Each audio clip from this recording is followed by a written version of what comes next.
Welcome to what I hope will become the ultimate brake upgrade guide for the Mk1 Golf. Right, so first of all let's start with the rears. So first of all we have the conversion kit that's available through VW Heritage. Consists of rear plate, disc, all the bearings, spline and all the rest of it that comes with it. What you also need is the Mk1 scirocco, I don't think you can see that there, handbrake cable. I made that mistake. And also what you need are Mk2 caliper carriers and then Mk4 rear calipers, and that is pretty much the rear completed.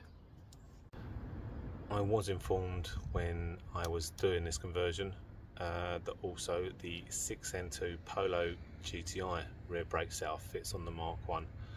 I didn't go that way. Do your homework on that, but it might be a cheaper alternative to buying all brand new.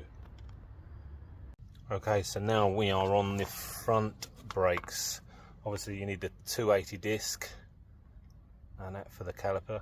You need a G60 caliper, and now a good way to find out whether or not you've got the G60 caliper obviously is the shape of the carrier, but also if you can see from there, and then let's move the camera around a second. But you've got these dimples on the top and bottom, and that shows that they are definitely G60 brakes. If you have any comments, please leave them down, or anything to add to what I've been putting in, that's great. If you get a chance as well, if you can give us a quick like, even subscribe, that'd be great. Right, for the G60 calipers to fit, you need to get the adapters.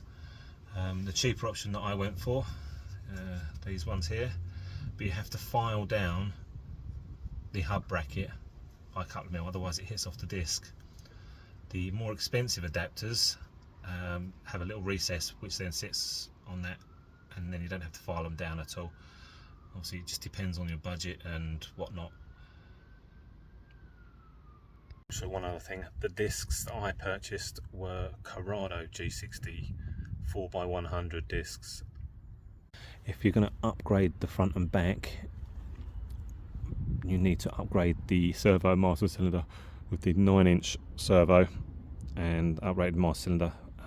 I couldn't find Mk2 brake reservoir, but the Mk3 Golf brake reservoir fits perfectly and does the job.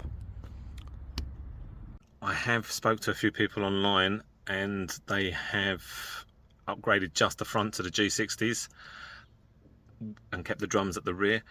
If you're going to go down that route, you possibly don't have to deal with the uprated servo and master cylinder. Keep that in mind, depending if you're going silly brake horsepower eventually and you want the really uprated braking and all the rest of it, yes, you'll need that. Thank you very much for watching. I'll leave in the description all the links to the parts we've used, and have a nice day. Take care.